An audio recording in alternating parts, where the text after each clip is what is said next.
Hey guys, this is Dr. Hub. In case you haven't subscribed, please do subscribe for updates. Now let's focus into the Helminth eggs and that float in the saturated water. Float in the saturated salt solution. So the first one is Trichuris trichura.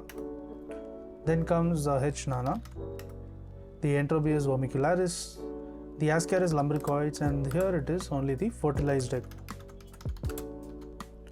Then comes the Ancylostoma duodenale as well as the Necator americanus. To learn and grow daily like this, please do subscribe.